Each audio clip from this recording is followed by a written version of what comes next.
2026 വിദേശത്ത് പഠിക്കാൻ പ്ലാൻ ചെയ്യുന്ന കുട്ടികളാണെങ്കിലും ശരി, പാരൻസ് ആണെങ്കിലും ശരി, അറിഞ്ഞിരിക്കേണ്ട വളരെ ഇമ്പോർട്ടൻ്റ് ആയിട്ടുള്ള ഒരു കാര്യമാണ് ഞാൻ ഈ വീഡിയോയിൽ പറയുന്നത്. വിദേശത്ത് പഠിക്കാൻ പ്ലാൻ ചെയ്യുന്ന കുട്ടികളാണെങ്കിലും പാരൻസ് ആണെങ്കിലും വളരെയധികം കൺഫ്യൂസ്ഡ് ആണ്. ഇപ്പോൾ നമ്മൾ നോക്കുകയാണെങ്കിൽ ഇൻസ്റ്റാഗ്രാം അല്ലെങ്കിൽ യൂട്യൂബ് അല്ലെങ്കിൽ നമ്മുടെ ചുറ്റുവട്ടം നോക്കുകയാണെങ്കിൽ കാണാം, പലരും പല കൺട്രീസും പ്രൊമോട്ട് ചെയ്യുന്ന കാണാം. ഇപ്പോൾ ചിലർ പറയും ജർമ്മനി നല്ലതാണ്, ചിലർ പറയും UK നല്ലതാണ്, ചിലർ പറയും അയർലൻഡ് നല്ലതാണ്, അല്ലെങ്കിൽ ന്യൂസിലൻഡ്, ഓസ്ട്രേലിയ, കാനഡ അല്ലെങ്കിൽ മറ്റ് യൂറോപ്യൻ കൺട്രീസ് എല്ലാം പ്രൊമോട്ട് ചെയ്യുന്ന കാണാം. പക്ഷേ ഇതിൽ നിന്ന് നമുക്ക് അല്ലെങ്കിൽ നമ്മുടെ കുട്ടിക്ക് ഏറ്റവും സ്യൂട്ടബിൾ ആയിട്ടുള്ള ഒരു കൺട്രി ഫൈനലൈസ് ചെയ്യുക അല്ലെങ്കിൽ ചൂസ് ചെയ്യുക എന്ന് പറയുന്നത് വളരെ ചാലഞ്ചിങ് ആയിട്ടുള്ള ഒരു കാര്യമാണ്. സോ നമ്മളൊരു കൺട്രി ഫൈനലൈസ് ചെയ്യുമ്പോൾ എന്തൊക്കെ കാര്യങ്ങളാണ് കൺസിഡർ ചെയ്യേണ്ടത് എന്നുള്ളതാണ് ഞാൻ ഈ വീഡിയോയിൽ ഡീറ്റെയിൽ ആയിട്ട് പറയാൻ പോകുന്നത്. Hi everyone, this is Uma വേഗ് and welcome back to the YouTube channel of Pingme study abroad. വിദേശത്ത് പഠിക്കാൻ പോകുന്ന കുട്ടികൾ ഒരുപാട് പൈസ ചിലവാക്കിയിട്ടാണ് പോകുന്നത്. അതിൽ മേജറായിട്ട് വരുന്നത് ട്യൂഷൻ ഫീസാണ്. അതായത് നല്ലൊരു എമൗണ്ട് ട്യൂഷൻ ഫീസ് അടച്ചുകൊണ്ടാണ് കുട്ടികൾ വിദേശത്ത് പഠിക്കാൻ പോകുന്നത്. അതിപ്പോൾ ഒരു 10 to 12 lakhs എന്നുള്ള റേഞ്ചിലായിരിക്കും വരുന്നുണ്ടാവുക. ഇനി ഇതൊന്നിൽ കൂടുതൽ ഡ്യൂറേഷനുള്ള കോഴ്സ് ആണെന്നുണ്ടെങ്കിൽ അതിനനുസരിച്ച് പിന്നെയും എക്സ്പെൻസ് കൂടും. ഇനി ഇതുകൂടാതെ മേജറായിട്ട് വരുന്നൊരു എക്സ്പെൻസ് എന്ന് പറയുന്നത് ലിവിങ് എക്സ്പെൻസ്, അതായത് ജീവിത ചെലവ്. ഓരോ മാസം നമുക്ക് വരുന്ന ചിലവുകൾ, അതിൽ മെയിനായിട്ട് വരുന്നത് rent, utility bills, insurance, food, transportation തുടങ്ങിയ കുറേ ഫാക്ടേഴ്സ് വരും. സോ ഇത് നമ്മൾ ഓരോ കൺട്രി നോക്കുകയാണെങ്കിൽ പല കൺട്രിയിലും ഡിഫറൻസ് ഉണ്ടാവും. ഒരു 6 lakhs, 10 lakhs, 12 lakhs ആ ഒരു റേഞ്ചിലായിരിക്കും നിങ്ങൾക്ക് ലിവിങ് എക്സ്പെൻസും അല്ലെങ്കിൽ സ്പെൻഡ് ചെയ്തിട്ട് അല്ലെങ്കിൽ വലിയൊരു എമൗണ്ട് ഇൻവെസ്റ്റ് ചെയ്തിട്ടാണ് വിദേശത്ത് പഠിക്കാനായിട്ട് പോകുന്നത്. സോ നമ്മൾ വിദേശത്ത് പഠിക്കാൻ പോകുമ്പോൾ നമ്മൾ എക്സ്പെക്റ്റ് ചെയ്യുന്നത് നല്ലൊരു ഡിഗ്രി, നമ്മൾ ഇഷ്ടപ്പെടുന്ന ഒരു കോഴ്സ്, നല്ല ഒരുപാട് ജോബ് ഓപ്പണിങ്സ്, അതുപോലെ നല്ലൊരു ജോബ് കിട്ടുക, നല്ല സാലറി കിട്ടുക, അതുപോലെ ലൈഫ് സെറ്റിൽ ചെയ്യുക, PR കിട്ടുക തുടങ്ങിയ എക്സ്പെക്റ്റേഷൻസോട് കൂടിയിട്ടാണ് നമ്മളൊരു കൺട്രി ചൂസ് ചെയ്യുന്നത്. അപ്പം നമ്മൾ ഇത്രയും കൺസിഡർ ചെയ്യുന്ന ഇത്രയും ഫാക്ടേഴ്സിനെയാണ് നമ്മൾ പറയുന്നത് ROI അല്ലെങ്കിൽ റിട്ടേൺ ഓൺ ഇൻവെസ്റ്റ്മെൻറ്റ്. ഇപ്പോൾ പോപ്പുലർ ആയിട്ടുള്ള അല്ലെങ്കിൽ ട്രെൻഡിങ് ആയിട്ടുള്ള കുറേ സ്റ്റഡി ഡെസ്റ്റിനേഷൻസ് ഉണ്ട്. അപ്പോൾ ഈ പറയുന്ന കൺട്രീസിൽ നമ്മൾ ഈ പറയുന്ന റിട്ടേൺ ഓൺ ഇൻവെസ്റ്റ്മെൻറ്റ് അല്ലെങ്കിൽ ROI കിട്ടുന്നുണ്ടോ എന്നുള്ളത് നോക്കാം. സോ ഫസ്റ്റ് ഞാൻ പറയുന്നത് ജർമ്മനിയാണ്. സോ ജർമ്മനിയെ കുറിച്ച് എല്ലാവർക്കും അറിയുന്ന ഒരു കാര്യം എന്ന് പറയുന്നത് ഫ്രീ എഡ്യൂക്കേഷൻ. അതായത് ജർമ്മനിയിലെ എല്ലാ പബ്ലിക് യൂണിവേഴ്സിറ്റീസിലും നിങ്ങൾക്ക് ഫ്രീ ആയിട്ട് ട്യൂഷൻ ഫീസ് ഒന്നും കൊടുക്കാതെ തന്നെ പഠിക്കാം. അതിൻ്റെ റീസൺ എന്താണെന്ന് വെച്ചിട്ടുണ്ടെങ്കിൽ അവിടുത്തെ വർക്കിംഗ് പോപ്പുലേഷൻ ഏജ്ഡ് ആയിക്കൊണ്ടിരിക്കുകയാണ്. സോ അവിടുത്തെ സ്കിൽസിൻ്റെ ഗ്യാപ്പ് ഫില്ല് ചെയ്യാനായിട്ട് അവർ പല പാത്ത് വേസും നോക്കിക്കൊണ്ടിരിക്കുകയാണ്. സോ അതിൻ്റെ ഭാഗമായിട്ട് ഇൻ്റർനാഷണൽ സ്റ്റുഡൻസിനും ട്യൂഷൻ ഫീസ് ഒന്നും കൊടുക്കാതെ തന്നെ ഫ്രീ ആയിട്ട് അവിടെ പഠിക്കാനായിട്ട് പറ്റും. ഇനി ഇതിൽ മനസ്സിലാക്കേണ്ട ഒരു കാര്യം എന്താണെന്ന് വെച്ചിട്ടുണ്ടെങ്കിൽ ട്യൂഷൻ ഫീസായിട്ട് നമ്മളൊരു എമൗണ്ട് ഒന്നും പേ ചെയ്യുന്നില്ലെങ്കിലും സെമസ്റ്റർ കോൺട്രിബ്യൂഷൻ ഫീ എന്ന് പറഞ്ഞിട്ടുള്ള ഒരു കോൺട്രിബ്യൂഷൻ ഫീ എല്ലാ സെമസ്റ്ററിലും കുട്ടികൾ പേ ചെയ്യേണ്ടി വരും. ഇത് ഒരു 500 to 1500 euro എന്നുള്ള റേഞ്ചിലായിരിക്കും വരിക. അത് ഓരോ യൂണിവേഴ്സിറ്റിനെയും ലൊക്കേഷനെയും ഡിപ്പെൻഡ് ചെയ്തിരിക്കും. ഇനി ഈ കോൺട്രിബ്യൂഷൻ ഫീ എന്ന് പറയുന്നത് നിങ്ങൾക്ക് യൂണിവേഴ്സിറ്റിയിലെ സർവീസസ് ആക്സസ് ചെയ്യും. അതായത് ഇപ്പോൾ കമ്പ്യൂട്ടർ ലാബ്, ഡിജിറ്റൽ ലാബ്, പിന്നെ ക്യാൻറ്റീൻ അല്ലെങ്കിൽ ട്രാൻസ്പോർട്ടേഷൻ തുടങ്ങിയിട്ടുള്ള സർവീസസ് ആക്സസ് ചെയ്യാൻ വേണ്ടിയിട്ട് കൊടുക്കുന്നൊരു എമൗണ്ടാണ് ഈ കോൺട്രിബ്യൂഷൻ ഫീ എന്ന് പറയുന്നത്. ഇനി ലിവിങ് എക്സ്പെൻസിൻ്റെ കാര്യം പറയുകയാണെന്നുണ്ടെങ്കിൽ നമുക്ക് ഒരു വർഷത്തെ ലിവിങ് എക്സ്പെൻസ് എന്ന് പറയുന്നത് അറൗണ്ട് 12 lakhs ആണ് വരിക. ഈ 12 lakhs നമ്മളൊരു ബ്ലോക്ക്ഡ് അക്കൗണ്ടായിട്ട് ജർമ്മനിയിൽ ബാങ്കിൽ ഒരു അക്കൗണ്ട് ക്രിയേറ്റ് ചെയ്തിട്ട് ഡെപ്പോസിറ്റ് ചെയ്യണം. സോ ഇത് നമ്മളൊരു ഇൻവെസ്റ്റ്മെൻറ്റ് ചെയ്യുന്ന പോലെ തന്നെയാണ്. ഇത് ബ്ലോക്ക്ഡ് അക്കൗണ്ട് ആണെന്ന് പറയാനൊരു റീസൺ എന്താണെന്ന് വെച്ചിട്ടുണ്ടെങ്കിൽ വൺസ് നിങ്ങൾ ഈ ഒരു എമൗണ്ട് 12 lakhs ഡെപ്പോസിറ്റ് ചെയ്തിട്ടുണ്ടെങ്കിൽ നമുക്ക് ഒറ്റയടിക്ക് അത് റിലീസ് ചെയ്യാനായിട്ട് പറ്റില്ല. ഈ കുട്ടി ജർമ്മനിയിൽ ചെന്നതിന് ശേഷം മന്ത്ലി ഒരു ഫിക്സ്ഡ് എമൗണ്ട് വെച്ചിട്ടായിരിക്കും റിലീസ് ചെയ്യാനായിട്ട് പറ്റുക. സോ അവിടെ എത്തിക്കഴിഞ്ഞിട്ട് നമുക്ക് അവിടുത്തെ എക്സ്പെൻസസ് എല്ലാം മാനേജ് ചെയ്യാനായിട്ട് പാർട്ട് ടൈം ജോബിന് ഡിപ്പെൻഡ് ചെയ്യേണ്ടി വരും. സോ പാർട്ട് ടൈമിൻ്റെ കാര്യം പറയുകയാണെന്നുണ്ടെങ്കിൽ 20 hours per week ഇവർക്ക് വർക്ക് ചെയ്യാനായിട്ട് പറ്റും. ഇനി വെക്കേഷൻ ടൈം ആണെന്നുണ്ടെങ്കിൽ 40 hours per week അല്ലെങ്കിൽ ഫുൾ ടൈം ഇവർക്ക് വർക്ക് ചെയ്യാം. ഇനി വേജിൻ്റെ കാര്യം പറയുകയാണെന്നുണ്ടെങ്കിൽ അറൗണ്ട് 16 euro per hour ഇവർക്ക് ഏൺ ചെയ്യാനായിട്ടും പറ്റും. ഇനി വൺസ് നിങ്ങൾ കോഴ്സൊക്കെ കംപ്ലീറ്റ് ചെയ്ത് കഴിഞ്ഞിട്ടുണ്ടെങ്കിൽ നെക്സ്റ്റ് വരുന്ന ഒരു മേജർ കൺസേൺ എന്ന് പറയുന്നത് ഒരു ജോബ് സെർച്ചാണ് അല്ലെങ്കിൽ സ്റ്റേ ബാക്ക് ആണ്. ജർമ്മനിയിലെ സ്റ്റേ ബാക്ക് നോക്കുകയാണെങ്കിൽ 18 months അല്ലെങ്കിൽ 1.5 year, അതായത് 1.5 വർഷം ടൈം നിങ്ങൾക്ക് ജോബ് സെർച്ച് ചെയ്യാനായിട്ട് കിട്ടും. ഈ ഒരു സമയത്ത് ജോബ് സെർച്ചിൻ്റെ ഒപ്പം തന്നെ പാർട്ട് ടൈം ജോബും ചെയ്യാം. ഇനി നമുക്ക് നെക്സ്റ്റ് വരുന്ന ഒരു കാര്യം എന്ന് പറയുന്നത് ജോബ് സെർച്ച് ചെയ്യലാണ്. അതായത് നമ്മളിപ്പോൾ ജർമ്മനിയിലെ ജോബ് മാർക്കറ്റ് നോക്കുകയാണെങ്കിൽ ജർമ്മനിയിലത്തെ ജോബ് മാർക്കറ്റ് എന്ന് പറയുന്നത് വളരെ ഓപ്പണാണ്. അതായത് 8,50,000 ജോബ് ഓപ്പണിങ്സ് ആണ് ജർമ്മനിയിലുള്ളത്.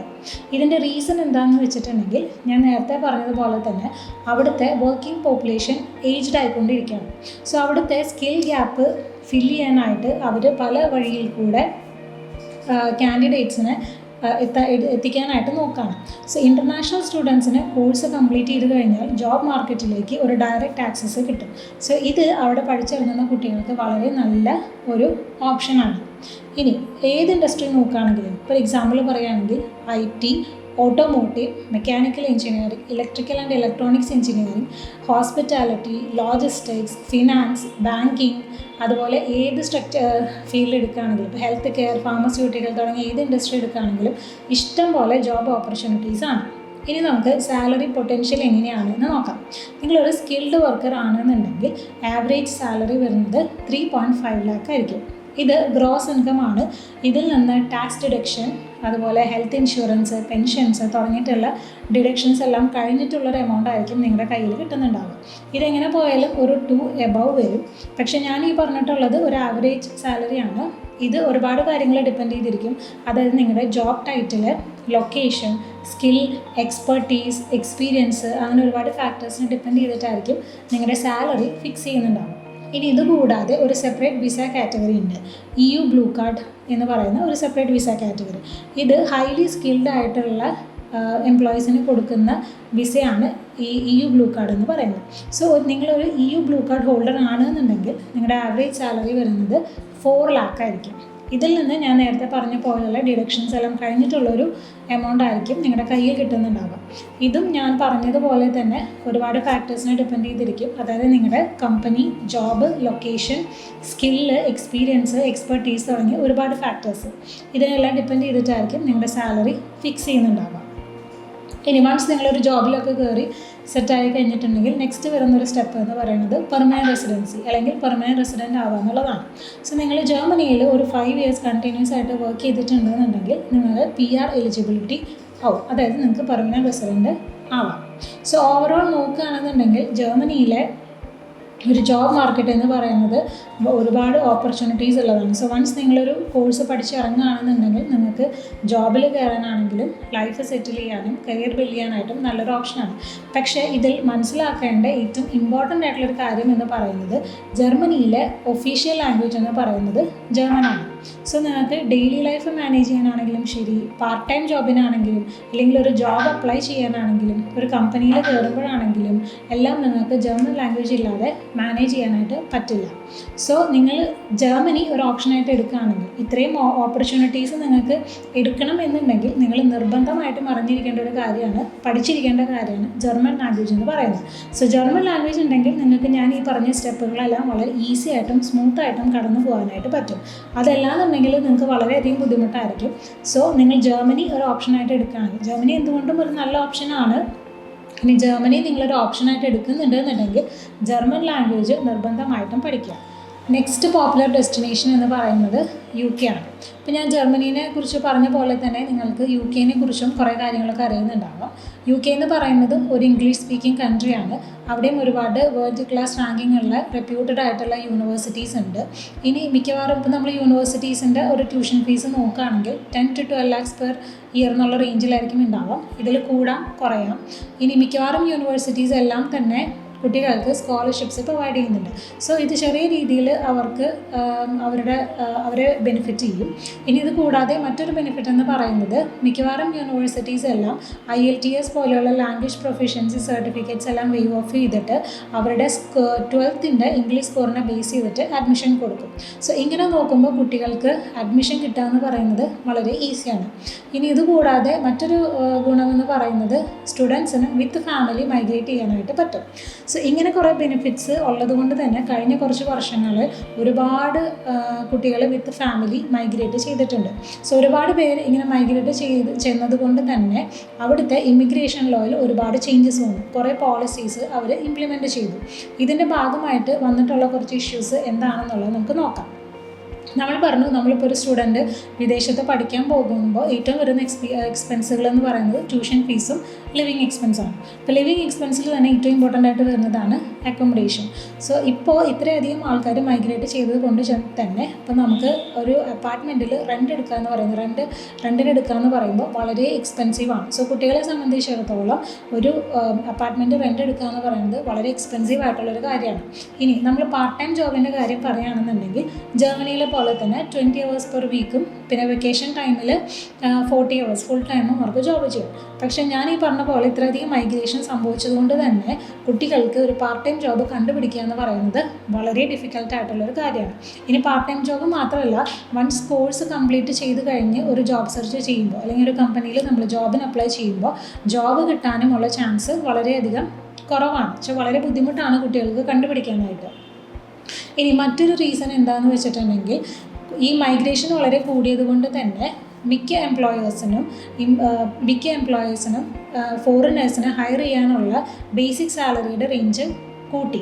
സോ ഇങ്ങനെ വന്നപ്പം ഒരുപാട് എംപ്ലോയേഴ്സ് ഫോറിനേഴ്സിനെ ഹയർ ചെയ്യാനായിട്ട് മടിച്ചു തുടങ്ങി. സോ ഇങ്ങനെ വരുമ്പോഴും കുട്ടികൾക്ക് പ്രോപ്പറായിട്ട് ജോബ് കിട്ടാത്തൊരു സിറ്റുവേഷനും കുറേ കുട്ടികൾ കോഴ്സ് കംപ്ലീറ്റ് ചെയ്തിട്ട് ജോബിന് കയറാൻ പറ്റാതെ തിരിച്ച് നാട്ടിലേക്ക് വന്ന് ജർമ്മനി പോലെയുള്ള കൺട്രീസിലേക്ക് ഓപ്പർച്യൂണിറ്റി കാർഡ് പോലെയുള്ള വിസയൊക്കെ എടുത്ത് പോകുന്ന സിറ്റുവേഷൻസ് ഉണ്ടായിട്ടുണ്ട്. ഇനി നമുക്ക് UK സ്റ്റേ ബാക്കിൻ്റെ കേസ് നോക്കുകയാണെന്നുണ്ടെങ്കിൽ മുമ്പ് അത് 2 years ആയിരുന്നു. പക്ഷേ ഈ ഇമിഗ്രേഷൻ്റെ കുറേ ഇഷ്യൂസ് വന്നത് കാരണം അവർ 2 years എന്നുള്ളത് റെഡ്യൂസ് ചെയ്ത് 18 months ആക്കി കുറച്ചിട്ടുണ്ട്. ഇനി നമ്മൾ വൺസ് ഒരു വർക്ക് വിസയിലൊക്കെ കയറി നമ്മൾ ജോബൊക്കെ കയറി സെറ്റിൽ ആയി എന്നുണ്ടെങ്കിൽ നെക്സ്റ്റ് നമ്മൾ നോക്കുന്നതാണ് പെർമനൻറ്റ് റെസിഡൻസി. മുൻപ് അത് 5 years വർക്ക് പെർമിറ്റിൽ നിന്ന് കഴിഞ്ഞാൽ PR കിട്ടുമായിരുന്നു. എന്നാൽ ഇപ്പോൾ ഈ വന്ന ഇഷ്യൂസിൻ്റെ ബേസിസിൽ ഇമിഗ്രേഷനിൽ കുറേ ചേഞ്ചസ് വരുത്തിയതിൻ്റെ ഭാഗമായിട്ട് 10 years കംപ്ലീറ്റ് ചെയ്താലാണ് PR-നുള്ള എലിജിബിലിറ്റി വരുള്ളൂ. സോ ഇത്രയും ഇഷ്യൂസാണ് UK ഇപ്പോൾ നിലവിലുള്ളത്. സോ നമ്മളിപ്പം ഇത്രയും കാര്യങ്ങൾ മനസ്സിലാക്കിയിട്ട് ഇപ്പോൾ UK ഒരു ഇംഗ്ലീഷ് സ്പീക്കിംഗ് കൺട്രി എന്നുള്ള രീതിയിൽ ടോപ്പ് റാങ്ക്ഡ് യൂണിവേഴ്സിറ്റീസിൽ IELTS വേവ് ഓഫ് ചെയ്തുകൊണ്ട് പഠിക്കാൻ വിത്ത് ഫാമിലി നിങ്ങൾക്ക് പോവാം എന്നൊക്കെയാണെന്നുണ്ടെങ്കിൽ നിങ്ങൾക്ക് സെലക്ട് ചെയ്യാൻ പറ്റുന്ന ഒരു ഓപ്ഷനാണ് UK. പക്ഷേ അവിടെ ചെന്ന് കഴിയുമ്പം നിങ്ങൾ ഇത്രയും ഇഷ്യൂസ് ഫേസ് ചെയ്യേണ്ടി വരും. ഇപ്പം നമ്മൾ റിട്ടേൺ ഓഫ് ഇൻവെസ്റ്റ്മെൻറ്റ് അല്ലെങ്കിൽ ROIനെ കുറിച്ചിട്ട് പറയുകയാണെന്നുണ്ടെങ്കിൽ നമ്മൾ ഇത്രയും എമൗണ്ട് സ്പെൻഡ് ചെയ്ത്, അതായത് ട്യൂഷൻ ഫീസ്, ലിവിങ് എക്സ്പെൻസ് തുടങ്ങിയിട്ടുള്ള ഫണ്ടുകളെല്ലാം നമ്മൾ സ്പെൻഡ് ചെയ്തതിന് ശേഷം നമുക്ക് കിട്ടുന്ന റിസൾട്ട് വളരെ കുറവായിരിക്കും. സോ ഇതാണ് UK-നെ കുറിച്ചുള്ള ഒരു ഓവർ. നെക്സ്റ്റ് പോപ്പുലർ ഡെസ്റ്റിനേഷൻ എന്ന് പറയുന്നത് അയർലൻഡാണ്.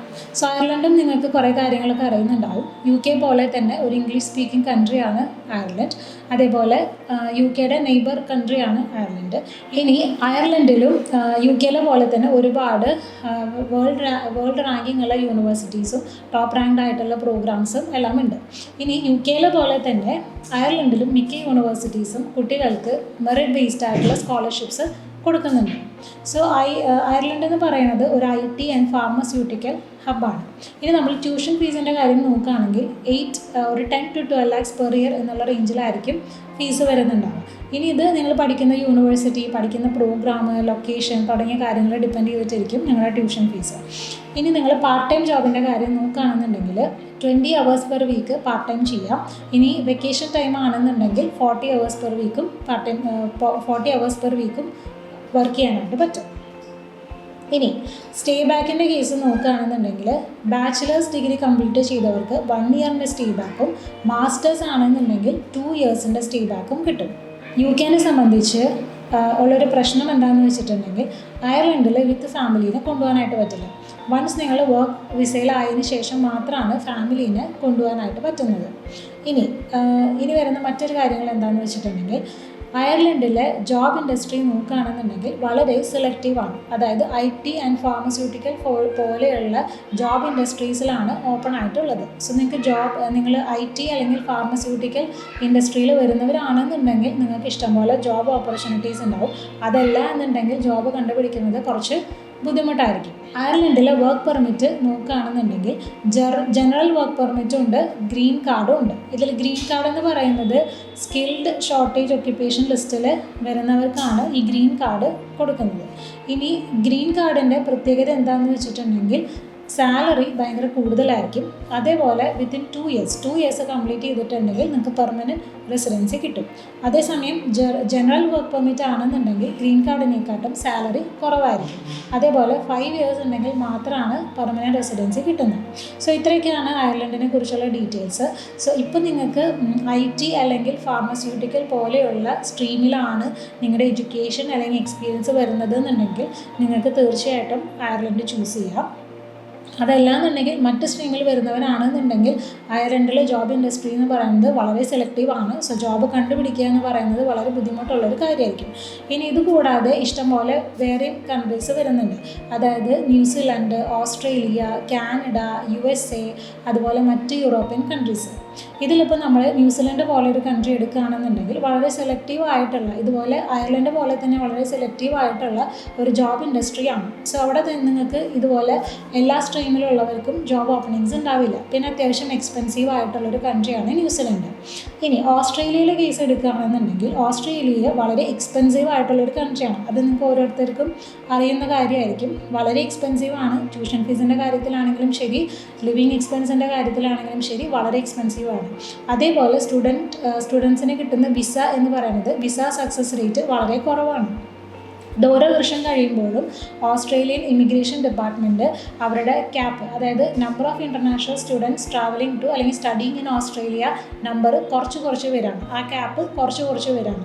സോ അതിനനുസരിച്ച് നമ്മൾ ഇവിടുന്ന് അപ്ലൈ ചെയ്യുന്ന സ്റ്റുഡൻസിന് വിസ കിട്ടുന്നതിൻ്റെ എണ്ണം വളരെയധികം കുറഞ്ഞു വരാണ്. സോ നിങ്ങൾ അത്രയും എഫേർട്ട് ഇട്ട് നല്ലൊരു യൂണിവേഴ്സിറ്റിയിൽ അഡ്മിഷൻ എടുത്ത് ഫണ്ടും കാര്യങ്ങളെല്ലാം അറേഞ്ച് ചെയ്ത് വിസ അപ്ലൈ ചെയ്യുന്ന സമയത്ത് നിങ്ങൾക്കൊരു റിജക്ഷൻ കിട്ടാം. നിങ്ങളുടെ എല്ലാം പ്രോപ്പർ ആണെങ്കിൽ പോലും നിങ്ങൾക്ക് ചിലപ്പോൾ ഒരു റിജക്ഷൻ കിട്ടാം. സോ അതുകൊണ്ട് തന്നെ ഓസ്ട്രേലിയയിൽ ഒരുപാട് റെസ്ട്രിക്ഷൻസ് വരുന്നത് കൊണ്ട് ഓസ്ട്രേലിയയിൽ ഓപ്പണിങ്സ് ഉണ്ടെങ്കിൽ പോലും ഒരു നല്ല ഓപ്ഷനായിട്ട് നമുക്ക് കാണാൻ പറ്റില്ല. ഇനി കാനഡ ആൻഡ് USA പോലുള്ള കൺട്രീസ് ആണെങ്കിൽ ഓൾറെഡി നമ്മൾ ന്യൂസിലൊക്കെ ഇഷ്ടംപോലെ ന്യൂസ് കാണുന്നതാണ്.